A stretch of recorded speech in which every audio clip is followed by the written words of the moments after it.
Humans have had a close relationship with animals for thousands of years.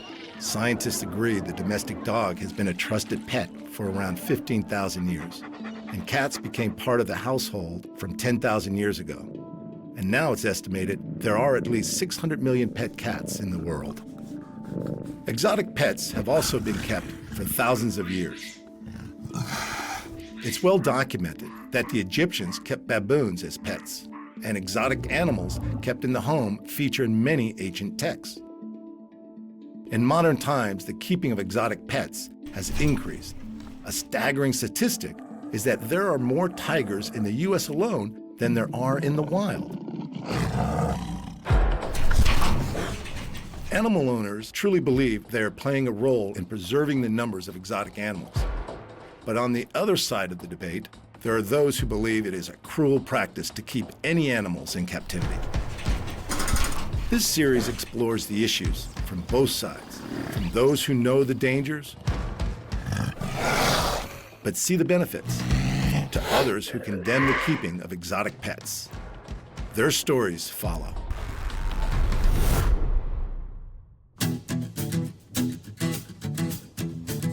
Driving one of these big trucks is a woman who, if you met at a truck stop, you would see what you think is a tough but fairly normal person. But this truck driver is far from normal, but in a pleasant, caring way. Bonnie is an interstate truck driver, but when she gets home, her life is about her animals. I rescued her. She had a broken leg when she was a puppy, and they were going to put her down, and I said, how much do you want? How much is the vet going to charge you to put her down? And he said, oh, $50. I said, well, I'll give you the $50 and take the dog. Bonnie's ranch is far from ordinary. Let's start with the dogs. I've had up to 50, but being that I'm driving truck all the time now, it's too much. 20 is a little much anyway. It's a lot of work. And I have a great guy that comes out here and works and helps me do stuff. You know, it gets monotonous. I mean, because, you know, you got some that when I'm gone stay in the house and they don't get out. So, you know, you have a mess to clean up. The guys, you know how guys are about doing that. But they do a pretty good job, I have to admit. But, because I got some really old girls in here that are in their, you know, 14, 15 years old. And they can't take this heat and they can't take the bad weather. So you just have to do what you got to do. He's the one that brought the bears home.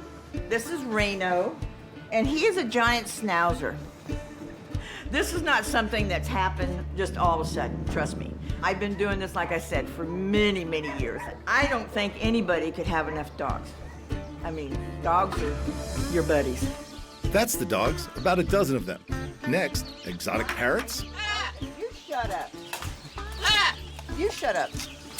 What did I tell you about that, talking like that? Give Mama a kiss. You love Mama? Oh, I love you too. He's very intelligent. He can do all kinds of little things when he wants to, but getting him to do it's another story. It's like, you know, I don't have to, don't make me. From there, it's horses, about 10 of them. And then an unlikely friend, a fully grown adult steer. He's a very good pet. I probably could ride him if I wanted to, but he's a very good pet. Everybody thinks I ought to sell him, but I can't sell him. He's a pet.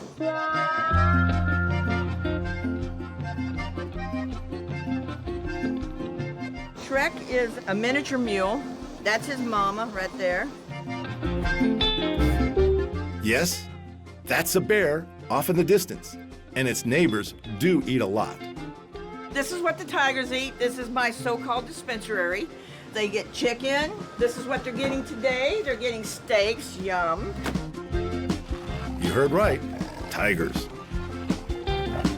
You have to try to give them variety. You have to give them chicken, you have to give them beef, pork, you give them horse meat. We do get deer in. This is the freezer for chicken. My people that work for me, so what I have them do is I have them take the chicken out and I make them look at the label for the weight, and I tell them exactly how much I want fed every day. So for them to calibrate it, and then we have records that we keep on how much they eat, who didn't eat what today. Technically, USDA requires you to do that, but I do it on my own because if something happens, I can go to the vet and say, okay, this is what this tiger's done all week long, and he has a better frame of mind of what's happening. This is what the bears eat. This is the bear freezer. We have yogurts, we have butter, we have creams, rice pudding, a little bit of everything.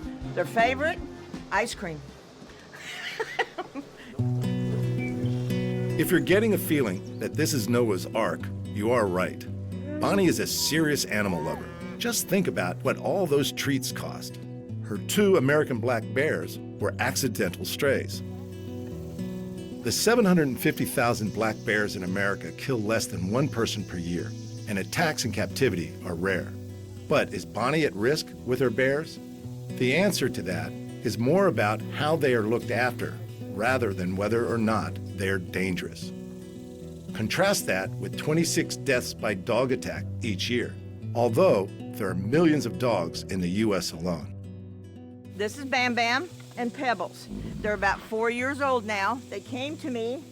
I have big black schnauzer I have. He's a giant. They were following him, and I thought they were dogs, but they end up being bears.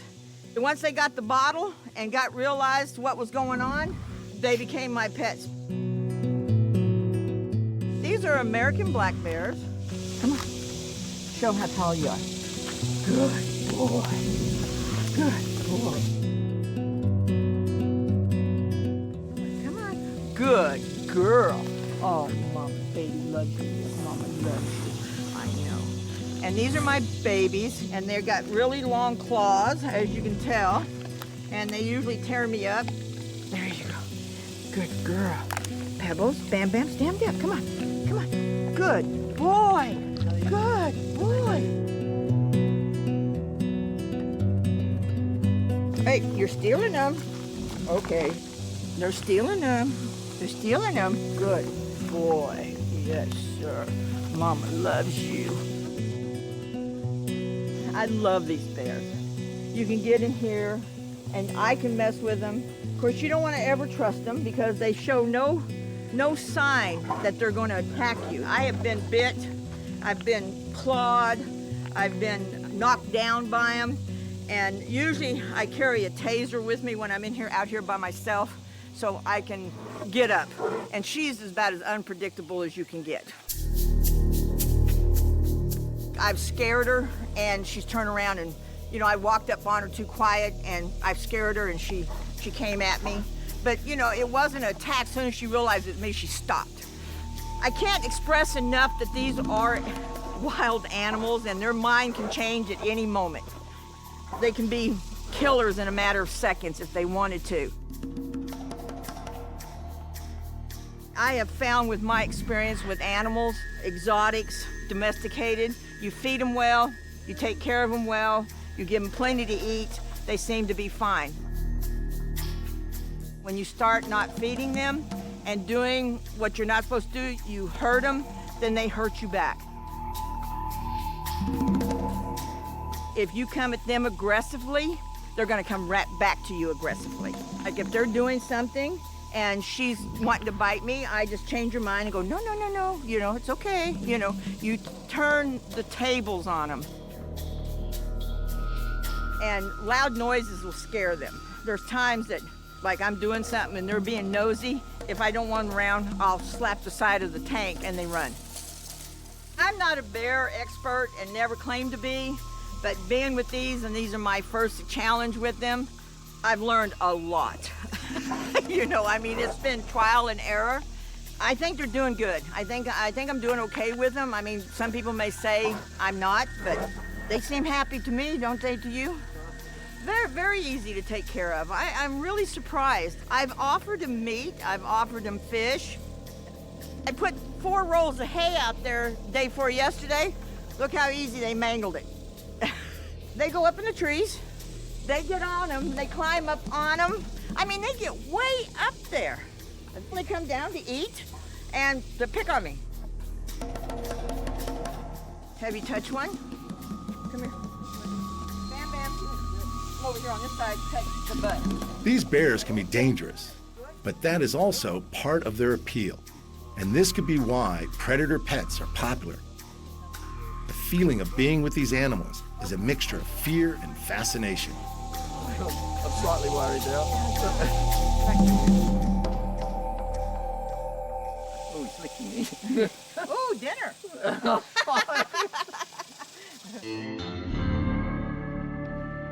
They're very strong. They can take a log and they can literally push it, move it wherever they want to.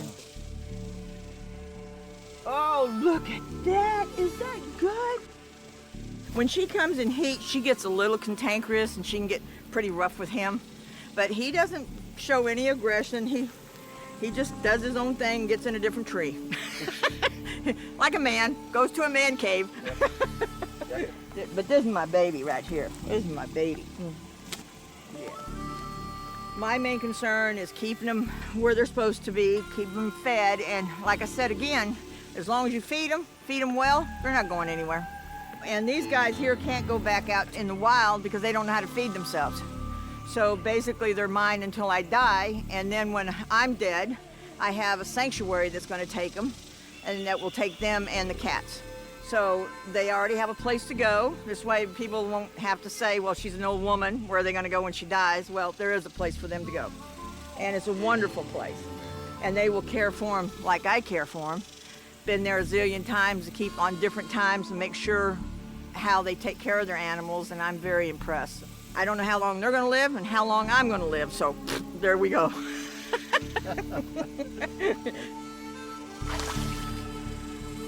They stand on the edge, and this is what happens to my $500 stock tank. Huh? More toys? Huh? For our crew, bears are one thing, but Bonnie's apex pets require a little more respect. It is estimated that there are more tigers in the U.S. than in the wild globally. Bonnie's younger tiger was born in captivity, and to Bonnie, he is just a big playful cat. She's, just that playful teenager stage where everybody's a toy and everything we have is a toy. No, gentle.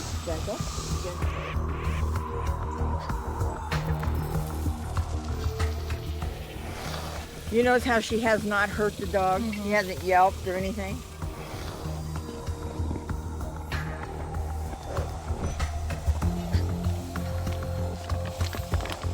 What are you doing with the water? That's called chuffing.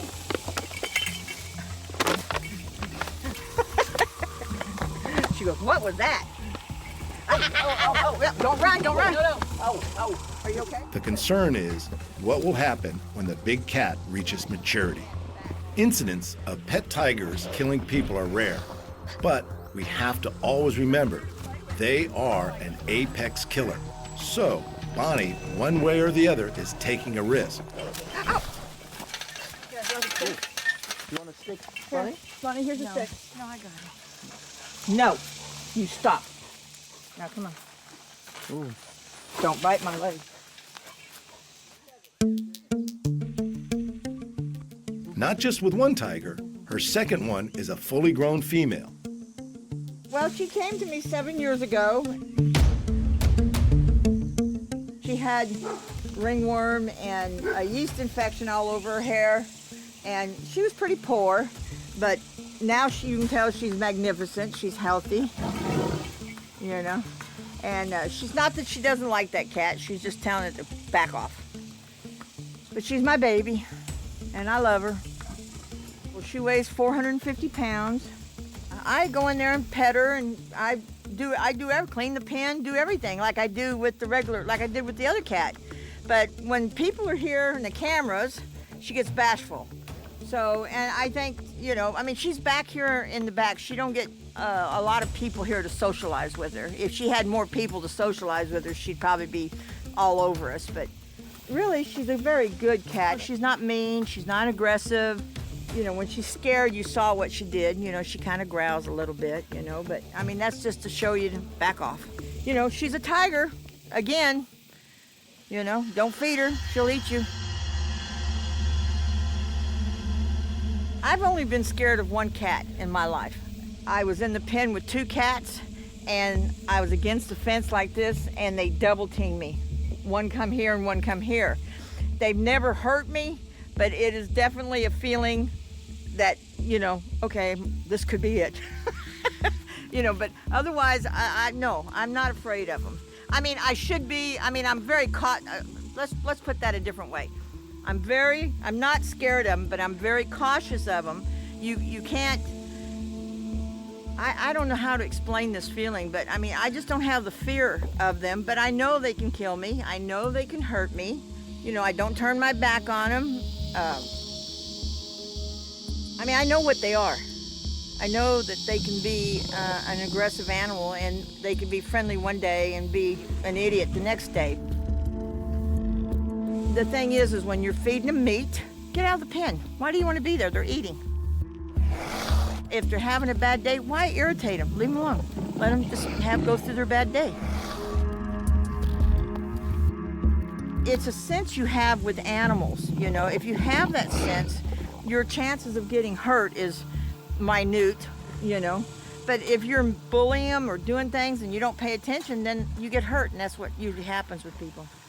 They're not for everybody, you know, and not everybody wants them. They're a big expense. They cost a lot of money every month to feed. It's not that they're a lot of work, but you have to take care of them. You have to know when something's wrong with them.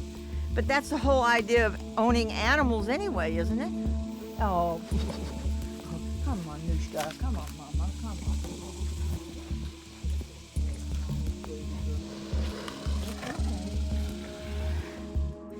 on. Anushka. It comes from Alaska, and it means the first ray of light. So that's what I thought of. And then Sunita, the little one's name, is a Spanish name for beauty. But those are my children, as children go.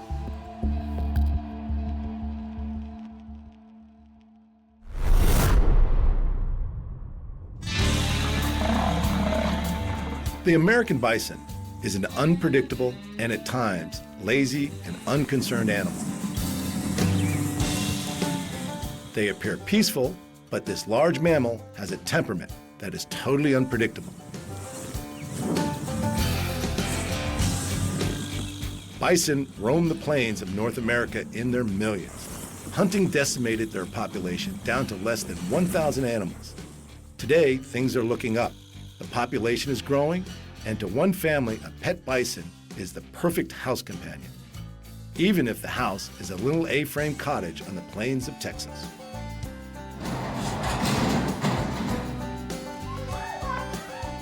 People that don't know me think I'm crazy, and the people that know me know I'm crazy.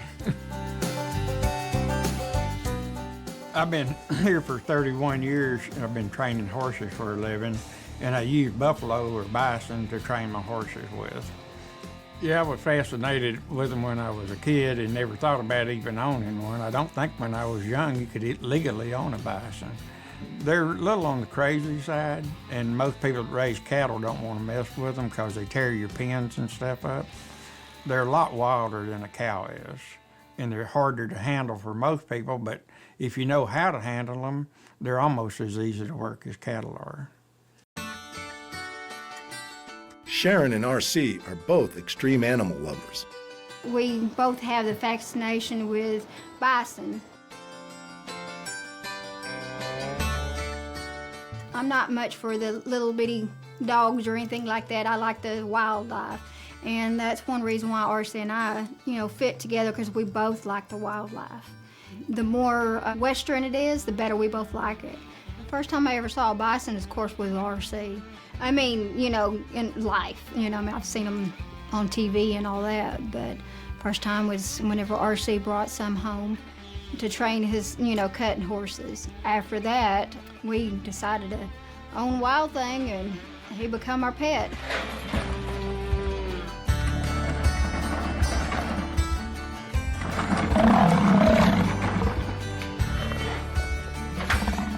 Keeping a bison as a pet does have its challenges. They can weigh up to 2,700 pounds and run at over 30 miles per hour. And they can get a little grumpy. A lot of times you got to go in the pen with them, and you got to know your distance and everything, because if you get too close, they're going to come after you, or they're going to run away. And if they don't run away real quick, they're fixing to come and get you. They're the largest land animal in the United States that's native to the United States. They can outrun any horse. It's always dangerous being around a herd of bison, because you don't know when one's going to attack you. And I have had them horn my horses and knock my horses all the way down on top of me.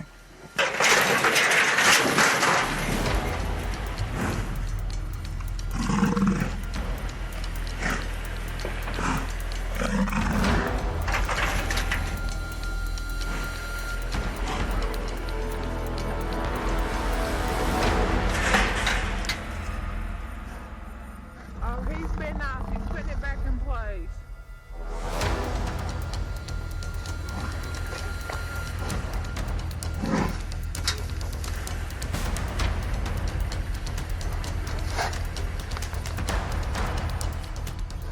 I've been in this situation a lot. One particular cow one time come after me, and if I hadn't had a jacket, I threw it on top of her horns, and I got out of the pen while she was fighting the jacket.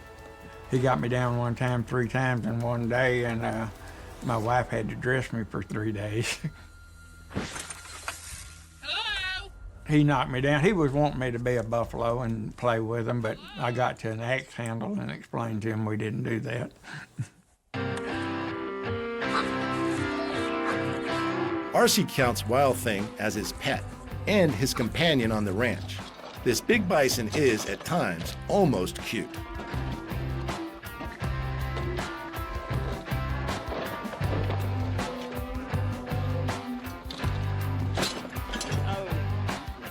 Wildthing, of course, you know, I mean, he's a little orange calf, you know, whenever we get him. He's about 2.5, 3 months old. And of course, RC's trying to halter train him and everything, and he conquers that. But then I have a brilliant idea, and I said, well, why don't we bring Wildthing in the house? Hello, Wildthing. And he says, you don't understand. He is a bison. He could tear up your house. You may not have nothing left. And I, well, you don't live once. You bring your cats and your dogs and your kids in the house, so might as well.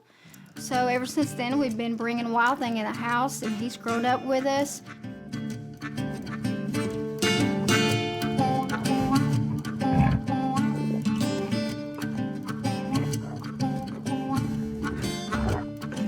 He has lots of personality. Even though he's a bison, he's got personality. I mean, if he gets his feelings hurt, he goes and pouts. And you know when he pouts, because he just has that certain look in his face and the certain movements that he gives. Wildthing also likes to be pushy sometimes, but then again, Wildthing can be loving. Wildthing! Hello, baby boy. But only to RC and I. Only the past 10 years, I've been able to actually touch him and groom him. I mean, I'm always out there taking pictures of him and different things like that. I can wear fringe and wear big headdresses that I make with feathers. RC, he can't wear fringe around him, not safely. So, you know, and I think it's because Wildthing's used to RC being just a cowboy, and he's used to me being just out there, because, I mean, I'm always out there. So he never knows what to expect of me. But there's times that Wildthing is sitting outside, relaxing, and I may kind of crawl in and lay close to him. I can't touch him, I can't lay up against him, because then he'll jump up. But I do lay in there with him, and then sometimes RC and I both will lay in there together. And I mean, you know, he can be, you know, seem real sweet, but he's not a, you know, sweet animal per se, you know. I mean, he is a very dangerous animal for others. Well, I'm afraid he might tear up stuff, you know, if we brought him in. But when I brought him in, it was kind of odd because he behaved himself in here. And then pretty soon I was leaving the door open, and he'd come back and forth in the house, but he never used the bathroom in the house. If he'd ever used the bathroom in the house, this deal would have never happened.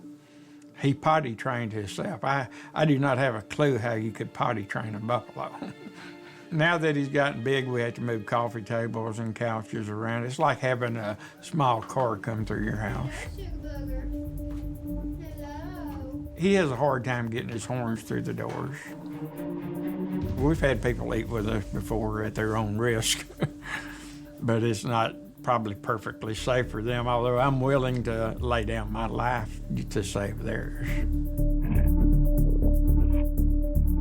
When the grandkids come over, we have to put up fences, we have to put up everything in the house. We don't have to when Wildthing comes down. I'd rather have the Wildthing in the house than my grandkids most of the time. So far, he hadn't tore up anything. He's just been perfect in the house. He looks at everything. He's real curious about everything in the house, but he doesn't tear up anything. A lot of times, as soon as he walks out of the house, he'll knock my barbecue pit over, but it's outside. But in the house, he's a perfect gentleman. He's unpredictable. In the house, he's pretty predictable. Outside, he's really a wild, crazy animal outside. He's very dangerous for anybody else to be around. It's taken 10 years for Sharon to be able to go around them safely, and I still want to be there for her, because I will attack him. I can't win, but he thinks I can win. Always being the alpha, you got to be the alpha. You got to have enough courage to stand up to him, even though you know you can lose. I don't have a chance against him, but he thinks I can. Once I get him by the horns, he thinks I got him. It's a big bluff. It is likely that Wildthing is the only fully trained bison in the world. His skills go beyond wrecking the fences. He pulls a chariot, plows a garden. He was her best man at her wedding. My boy's the first one to ski behind a buffalo on sand. And my daughter's the first one to snow sled behind a buffalo. He eats at the dining room table with us. Any crazy thing I can think of to do, I do it. He's the first one to ever pull a canoe. There are times that Wildthing seems to get what's going on, even at a big event like his owner's wedding. I just thought it's something different to do. I didn't know anybody ever know about it but us, but I thought it was kind of cool to have a bison or buffalo as a best man. Our minister, he knew us already, so He wasn't real comfortable though. no, he wasn't real comfortable, but he liked it. I mean, he thought it was neat, you know, and he only said only for us, not for everybody. Our wedding has been all over the world. He was a good gentleman. He did throw the rings off his horns though.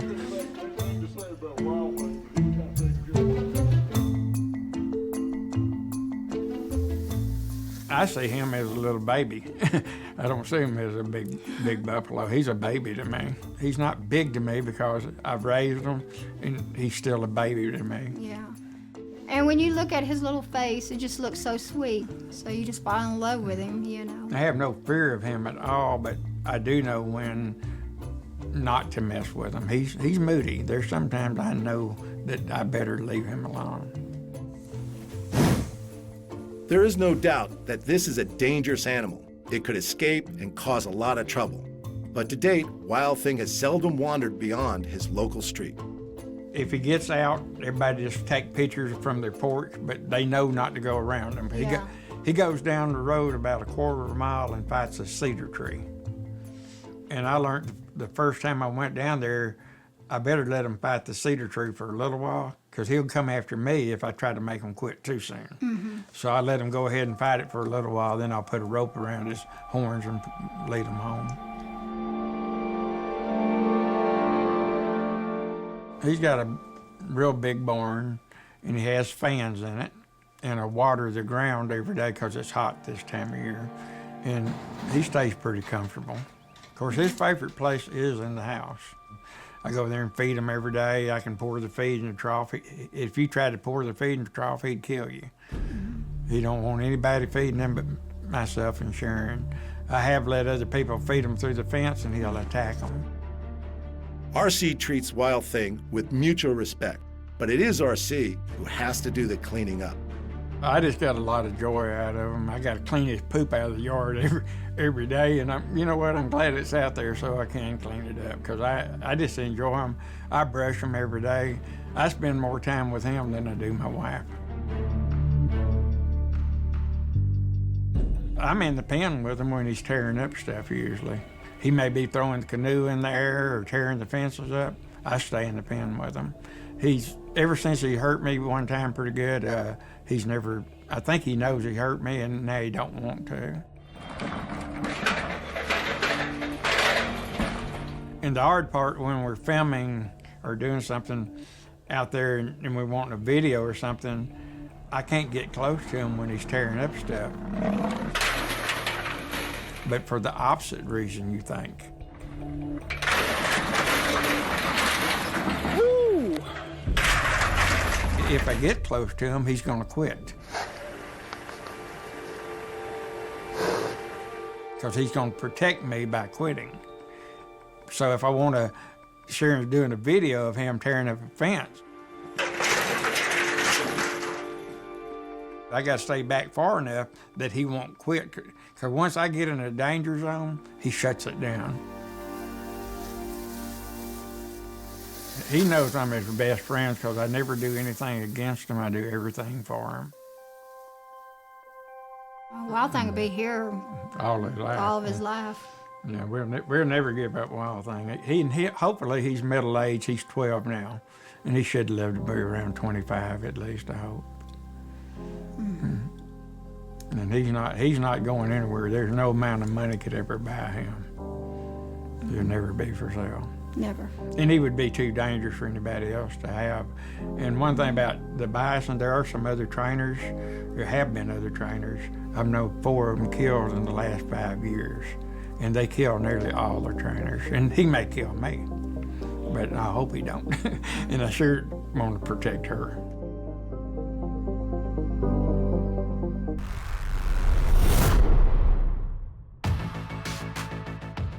It's hard to define Tippi Hedron, the Hollywood legend and star of The Birds, Marnie, Roar, and The Countess from Hong Kong. She has been an active humanitarian, creator of a multi-million-dollar manicuring industry, and is the only actor to have worked on films with both Alfred Hitchcock and Charlie Chaplin. But her real passion is with the beauty and majesty of the big cats. Her recent biography looks into her acting career, but spends more time on her love of animals. Tippi is the founder of Shambala, a sprawling 40-acre wild animal sanctuary a few hours north of Los Angeles. Shambala is home to around 30 big cats. I can't even imagine my life without these big cats. I can't even imagine it. I mean, they've given me so much. Certainly on understanding the species and totally respecting the qualities that are inborn into those beings and what is in that brain and what activates those instincts and just getting to know these animals. It's been a great honor. It's been something that we have to have done to be able to give them the life that we have given them, to be able to understand them. We can't understand everything about them. Enough to really give them a good life. There's something very, very fascinating about something of great beauty. The personality of the great cat is varied and elaborate and dangerous, and you know, they can kill you without even thinking twice about it. Well, I've always been in love with them, even before I even had a possibility of going to Africa. Seeing them actually in their own environment, in their own way of life and being free, and it was an astounding time. Shambala Reserve is not a zoo or an animal park. It was set up to take on the role of looking after animals that no longer had a home in the U.S. Some were dropped off at the gates, others have come from circuses or zoos, and many from private pet ownership. It is estimated that over 3,500 tigers alone are in private ownership in the U.S., with many of them now too large to look after. I don't know the exact numbers of them, but I know it has diminished because people are getting smarter. I mean, with the exotic feline, you're dealing with an apex predator. You're dealing with an animal who could just as soon kill you as just walk across the room. They are extremely dangerous. They have instincts born in them that can never be removed, and they are dangerous. Tippi Hedron knows too well the dangers. During the production of her feature film Roar, tigers and lions featured heavily in the story. This meant working closely with a number of dangerous animals, and incidents did happen. I had seen a number of accidents caused by these animals. I was hurt. Practically all the people on our movie had some sort of an encounter with one of the animals, with a lion or a tiger. And, they were going to name a wing at the Palmdale Hospital after us because we were there so much. Melanie Griffith, Tippi's daughter, a well-known actor in her own right, was also on the set of Roar. Melanie was very used to having the big cats around, but even then, things can go wrong. Gosh, she was leaned over. She did something. Anyway, one of the cats was a lion, and it got her right across her forehead. I just grabbed her and ran, got out the gate, and put her in the car, and we went to the doctor. And she had to have a whole, all these stitches put in her forehead. Fortunately, he did a really good job. You'd never know it. So I do know from where I speak, these are not animals that should be in somebody's home as a pet or in captivity in somebody's backyard in an 8x10 cage or, that kind of confinement. I think the American public is becoming smarter. They're becoming more aware of the fact that this is it's simply brutality to have those animals in a circus. It's not only brutal to keep the strict confinement that they're in, the treatment that they have in order to do those stupid tricks that they make them do is, it's obscene. It's horrible, and those poor animals, I'm surprised more people haven't been killed by these animals from the treatment they've had. Shambala is Tippi's home. She shares the 40 acres with her cats, and in the past, it was common for some of the animals to live in the house, even to the point of sleeping on the bed with her daughter, Melanie. Tigers and lions were their pets, so much so that this image of a tiger jumping through the kitchen window was not set up. It was just one of the many daily events that happened over many years of rearing the big cats.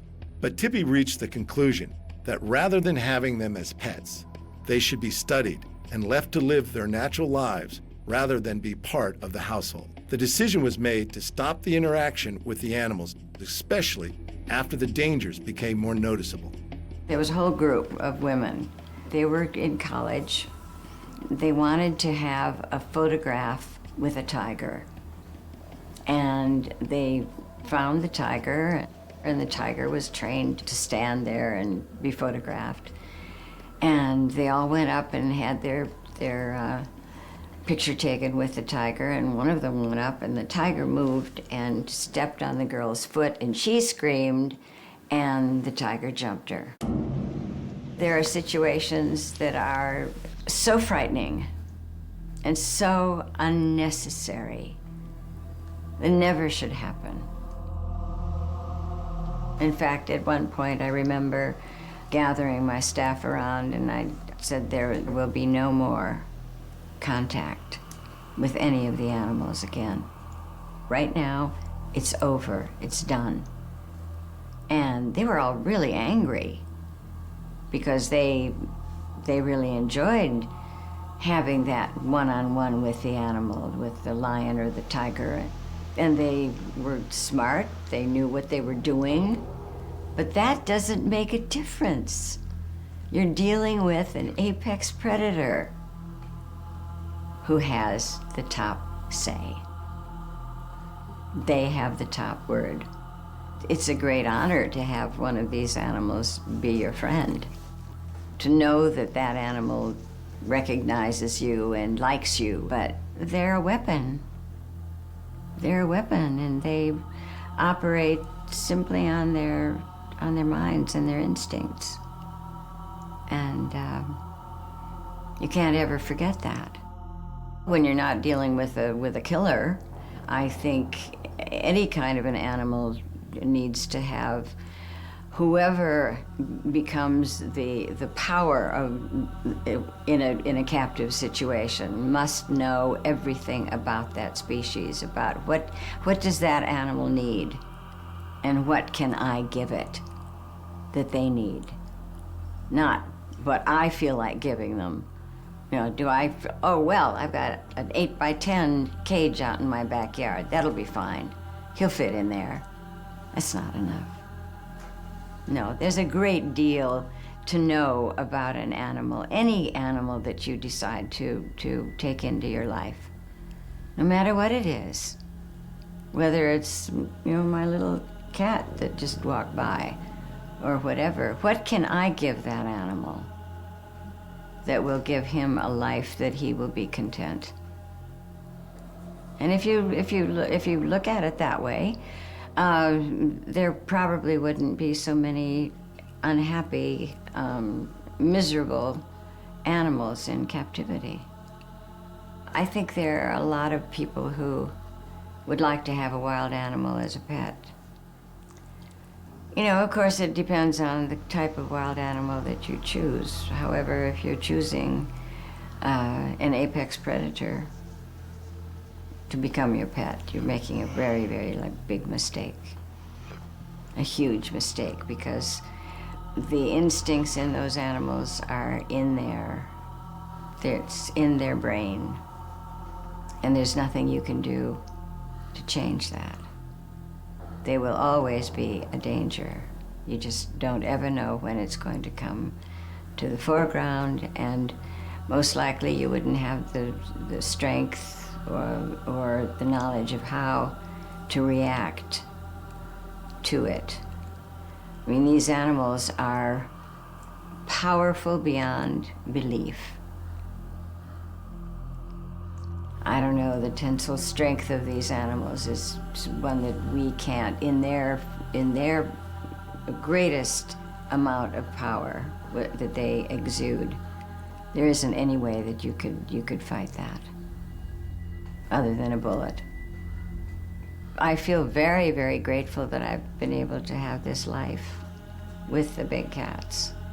I am very grateful that I have managed to become an older woman. I've still got all my limbs and I'm still walking upright, because there have been times when I was put in the hospital, because you're dealing with an entity that is so powerful and so unforgiving. And they're not good at telling you what their plans are. We feel very, very fortunate that we haven't had any serious problems with these animals. And I do not recommend anyone acquiring a lion or a tiger as a pet for any reason. The fascinating thing about them is that you just never know. I mean, you can have 10 years of just absolute angel lion, angel tiger, and then bam. It's like playing Russian roulette. Shambala has its role. It is one place where lions and tigers can feel safe and cared for. Tippi Hedron has done so much for these animals. They are in captivity, but the respect shown to each and every one of them goes without saying. But the final word on owning a predator pet is a warning. With the exotic cats, you're dealing with a serial killer.